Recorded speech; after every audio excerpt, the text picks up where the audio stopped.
Colton, Ohio is an Appalachian village in Jackson County in southeastern Ohio.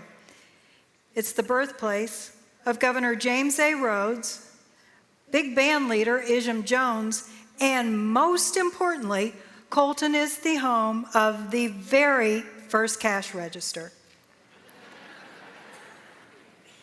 My little village is home to 479 people, give or take a few, depending on the day and the month.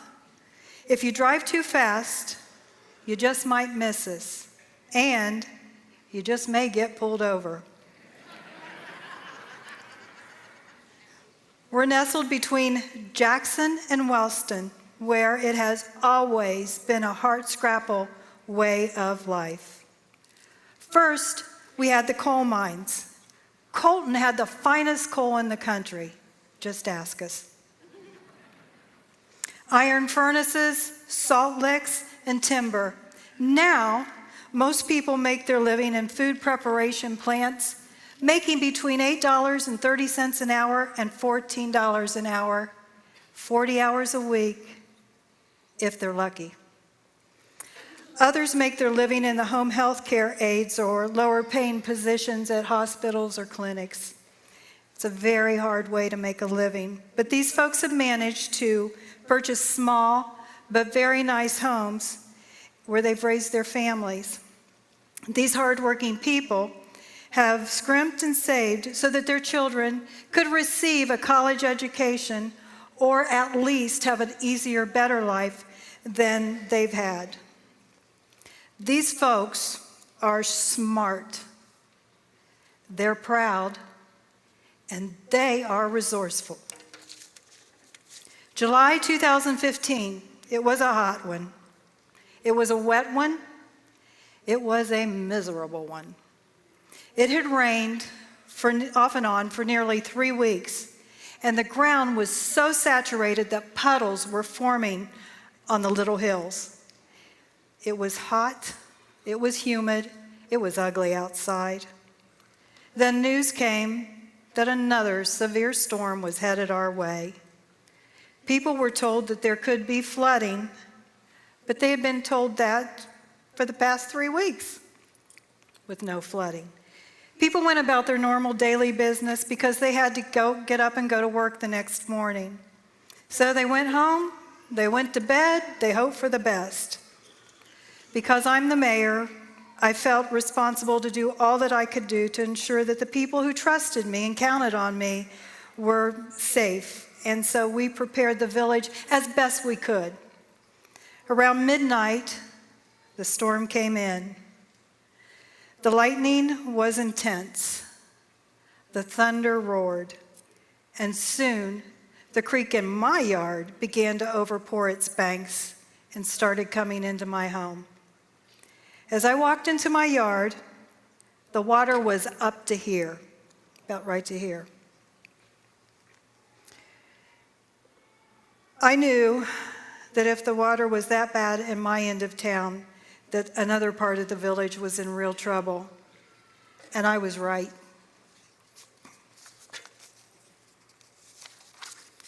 Since the storm came in the middle of the night, many people were awakened by rescue crews pounding on their doors, trying to get them up. Some people were being evacuated by boats. We did everything we could to get them out and to provide some type of temporary shelter.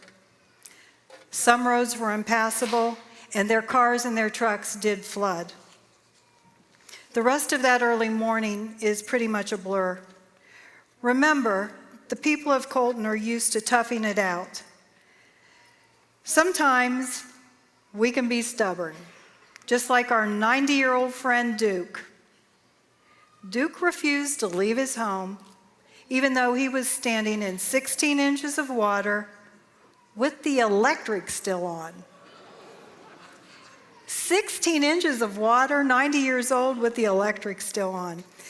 Finally, the sheriff came and was able to convince him by picking him up and throwing him over his shoulder that it was time to get out.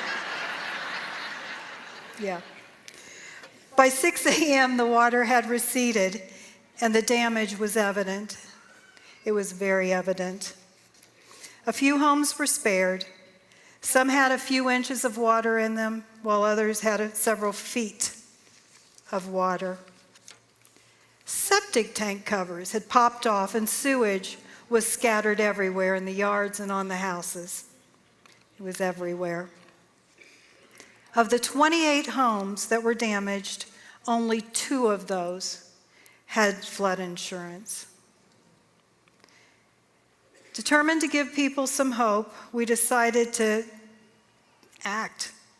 We gathered up volunteers. We provided 16 dumpsters for the residents to throw away that which could not be saved.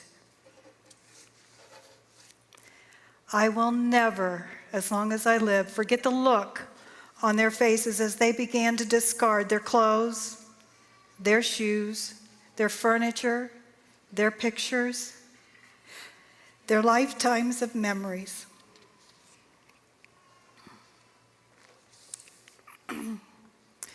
Many people lost cars and trucks, which left them with no transportation to the hospital, let alone to work or to the store. The fear of the unknown was setting in. They were asking me, when is help going to come? Hey, Kim, I don't have any insurance. I was told I wasn't in a flood zone and I didn't need it. Kim, I don't have any shoes and I don't have any way to get to the store to get any.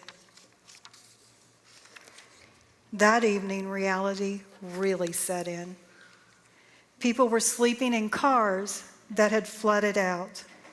One family of 4 slept in her dad's senior citizen's apartment, but after 3 days, they had to leave because by apartment rules, no one could stay more than 3 days, or the father would be evicted. One family slept in the upstairs bedrooms of their home, even though the foundation of the home was unstable.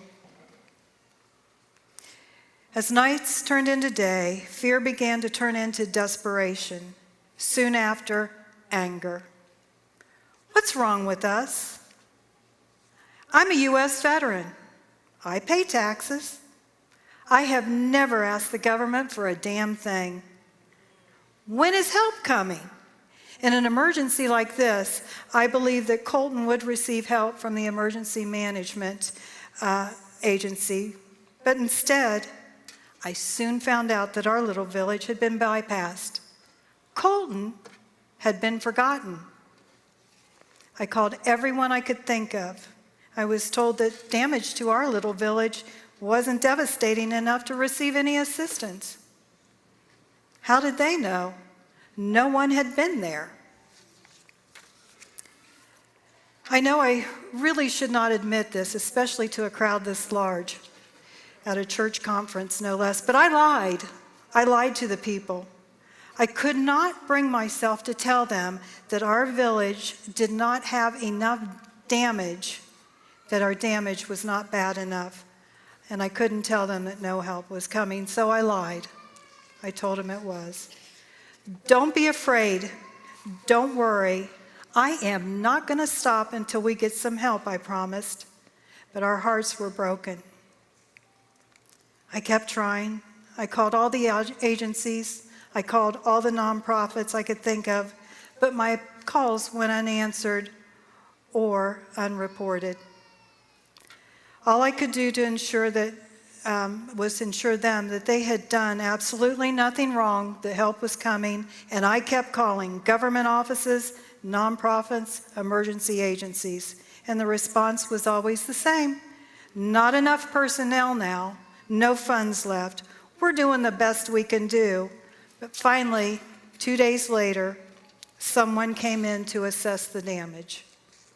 Because Colton folks had taken the initiative to begin cleaning up on that first day, we were told that there was not enough damage. You see, they wanted to see all the water lines and all the waterlogged, icky, moldy stuff that people were throwing away. We were cleaned up on the outside. I must tell you that after several sleepless nights and hours upon hours on the phone, pleading for help, I began to lose my cool.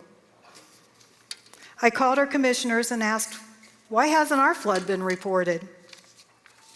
I called the State Emergency Management Agency.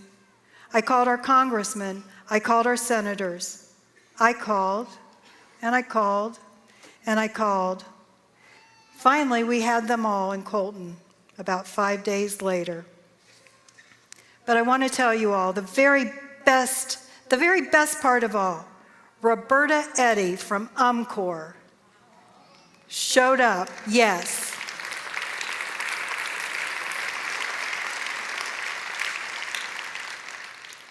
Our conversation went something like this. Hi, are you Kim? Yes. I'm Roberta Eddy from UMCOR, and I'm here to help you.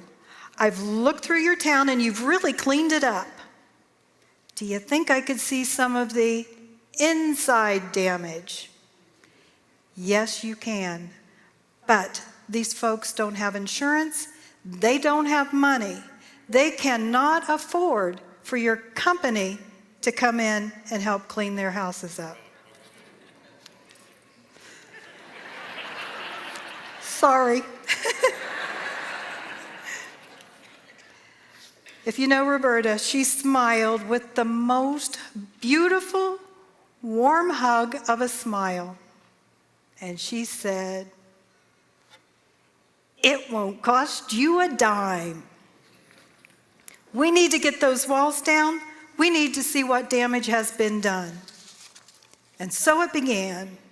A day later, Roberta was there to take through the state EMA representative to look at the damage in the homes. She took the reins. The representative said we should have been declared a disaster area and that maybe we might be able to get some assistance. But I'll tell you what, I didn't care. UMCOR was already there. UMCOR brought in 10 crews of volunteers. They tore out water-damaged walls and replaced drywall. When it became apparent that some of Colton's residents could not afford the materials needed to do other work, Roberta and her team applied for UMCOR grants, which they received, thank God. They even helped with personal donations of materials. Roberta and UMCOR saved 10% of Colton's homes from being demolished. Most importantly, Roberta and UMCOR volunteers brought a sense of hope that had been lost in those floodwaters. Our residents started to see the light. They began finding clothes. They began making plans. They were able to figure out their transportation and how to return to work. They were able to get on with their lives. Roberta and UMCOR restored our faith. And for that, the people of Colton will be forever grateful. Thank you.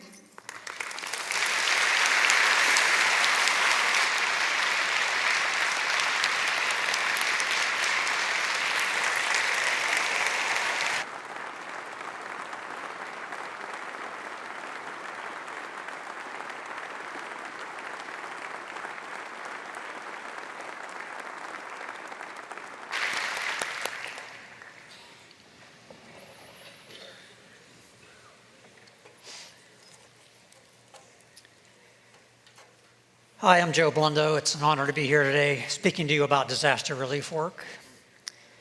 In June 2016, parts of West Virginia were hit by more than 10 inches of rain in a few hours. Entire houses were swept away and more than 20 people died. It's what's called a 1,000-year storm. The little town of Clendenin on the Elk River near Charleston is still recovering 2 years later. I've been there 4 times with the youth and adult work mission teams for my church, North Broadway United Methodist. On that youth trip last summer, so that would be 1 year after the storm, Susan Jack, the coordinator of disaster relief in Clendenin, told us about a family that was living on a hillside just outside of town in a small mobile home.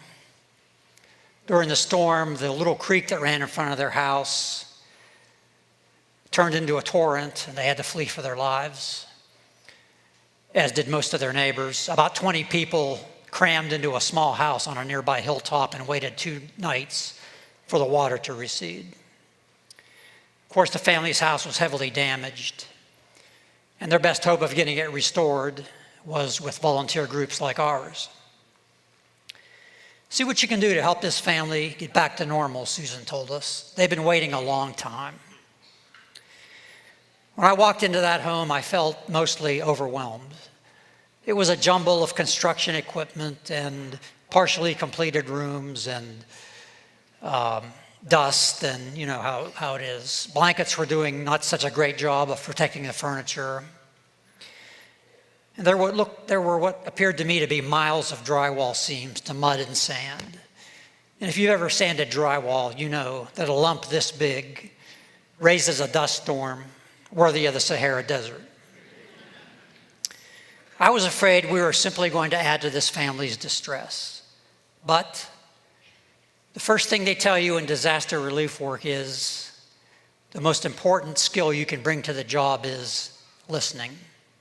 Listening. If people want to tell you their stories, and often they do, you should leave the tools in the truck, sit down, and listen. And so we did. We learned that Bobby, the mother of the house, had had a bad experience with a previous volunteer group. They were rude and dismissive and kind of judgmental about the conditions in the house. That's a key piece of information. We learned that Bobby had almost died of an infection the year before the storm. We learned that Bobby's mother was severely injured in a car accident some months after the storm. We learned that Bobby's son, 15-year-old Tyler, had to switch high schools because his was destroyed in the flood. He'd been sleeping on the couch in the living room for 6 months amid sheets of drywall and lumber, etc. And he couldn't have friends over because the house was, in chaos, basically. We learned that Bobby had one immediate goal. She wanted Tyler to get his bedroom back, so he'd have some semblance of normal. It wouldn't solve every problem she had, but it would be a milepost she could hang on to. So our little work team consisted of 3 adults and 4 high school students. And the high school students bonded very quickly with Tyler. They had a mutual love of hip-hop music. We listened to a lot of hip-hop that week. But seeing her son having a good time with kids his own age, kind of back to normal, I think did almost as much for Bobby as anything else we did in her house. She sat most days on her front porch trying to stay out of our way. This was a very small place. There wasn't barely room for her family, let alone 7 workers. So she was trying to stay out of our way. But we let her know she was in charge. We didn't move things without asking her. We didn't go to lunch without telling her when we would be back. We tried not to be so busy helping her that we failed to connect with her. Well, we met her goal. Tyler's room was sanded, painted, and ready for his bed by the end of the week. We also made progress in several other rooms. We even managed to fix some things that weren't on the list. On the last day of work, for late Friday afternoon, after we packed up the tools, we all gathered in the driveway and took pictures. And Bobby cried when we left. So what made all that possible? It was recognizing that when it comes to helping a neighbor, there was enough. There was enough love, enough patience, enough resources to do the job. Now, for North Broadway's adult mission and youth mission teams, enough starts with a congregation that supports us, supports the work. Not everyone can spend a week in another state cleaning up after a flood, but we find people still want to participate. They want to be involved. And they are. They prepare flood buckets. They come to our fundraisers and eat our spaghetti and buy our silent auction stuff. A few quietly give us generous sums of money. They send us off with prayers and ceremonies to reinforce the fact that they think what we're doing is a very important ministry of the church. Something about disaster recovery work is infectious. It builds momentum on itself. More and more people have volunteered to get disaster relief training since we made our first adult mission team trip in 2006, right after Hurricane Katrina.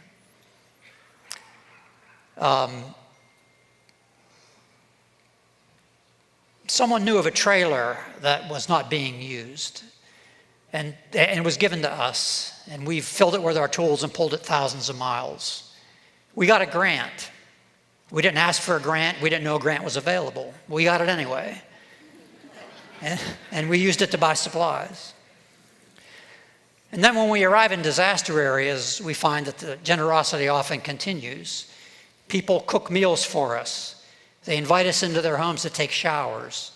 Businesses give us discounts to express their appreciation. One summer in Pomeroy, Ohio, I was given homemade ice cream in 2 different places by 2 different people on the same day. It was hot, and I must have looked like I needed ice cream. All of which is to say that yes, there is enough. There are enough resources and enough skills in almost any congregation to make an impact for 2 reasons. People want to help disaster victims. You know, they have a problem we can all identify with. Their house is in an uproar. It's a mess. And we can imagine what it would be like to live in a place like that with no immediate prospects of getting it fixed. Second reason is there's enough within most of us, all of us, to make a difference. I'm not a professional handyman. Actually, I'm not even an amateur handyman. I know how to do a few construction things. But even if I didn't, I think I could still lend a hand. If you can drive, if you can cook, if you can clean, if you can organize, if you can fundraise, if you can just sit with a stranger in trying circumstances and connect with that person, you might have just the gift needed in that situation. And when I say that, my mind always goes to Whiteville, North Carolina. We took a youth group down there some years ago to do home repairs after Hurricane Floyd. So one of the residents of Whiteville invited us to his lake house on a Thursday night for a fun night in appreciation of us being there. And we went, and the kids were having a great time. They went swimming, and they were having fun. There was a trampoline there, so the kids were bouncing on the trampoline. And one young lady's foot slipped off the mat and got stuck in the springs on the side, you know, and her leg snapped, and you could hear it. Well, some people, of course, immediately ran for help. Some people stood there in shock, not sure what to do. Some turned away in horror. But there was one young lady, a high school student, who just instinctively recognized what somebody needed to do right now. She crawled onto the mat, gently crawled over to where the injured student was laying, obviously in pain. And she just took her hand and talked to her in the calmest, gentlest voice. You know, just said, "Don't worry, everything is going to be all right. Help is on the way. Your friends are here to help you. We'll take care of everything. It's early in the summer. By the time school starts again, your leg will be fixed. You'll be all back to normal. Don't worry." I don't know how good that kid was with a hammer and drill that week. All I know is she had the right gift when we needed it, and it was a blessing. ERT stands for Emergency Response, Early Response Training, ERT. You may have heard of it. You can arrange it through the West Ohio Conference. The training takes about 8 hours, usually on a Saturday. You learn practical stuff like how to put a tarp on a damaged roof, how to kill mold, how to remove wet drywall from a house. And you learn the one tool you must never fail to bring to a job, and that is a flexible attitude. You know, before we go on these trips, we gather as much information as we can about what jobs we might be doing so we have the right tools and so forth. And often we get there and find out we're not doing any of that. You know, It's just the nature of these disaster areas. There's some chaos, some confusion. Things do go wrong. There are false starts.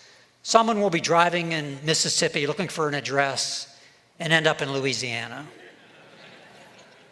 Actually, I did that, but yeah. But it was okay, because I've learned that if you hang with it, things ultimately will go right. We were in the Houston area in February, where Hurricane Harvey hit. 10 inches of rain in West Virginia, 4 feet of rain.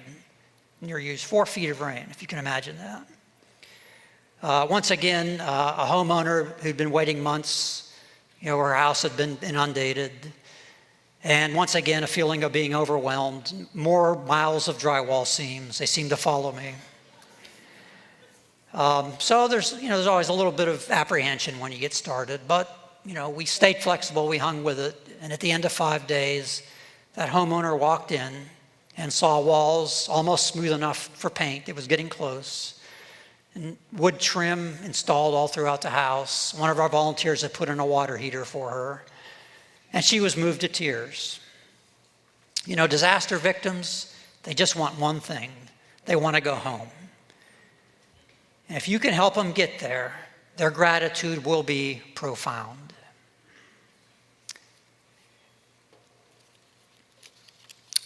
I can tell you that I have never done anything, inside a church or outside of it, that felt more like loving my neighbor than doing this kind of work. Truly. I can also tell you there will never be a time when it won't be needed. Because you know the news, you see the news, hurricanes, floods, fires, even volcanoes now. There's always something going on that's going to victimize some people. And the recovery from these things takes years. Long after the government goes home, and long after the news media moves on to more photogenic opportunities, faith-based organizations, most notably the United Methodist Church, will be in these places helping people get their lives back together. Whether by going there yourself or supporting people who do, you can be a part of that. I hope you'll join me. Thank you.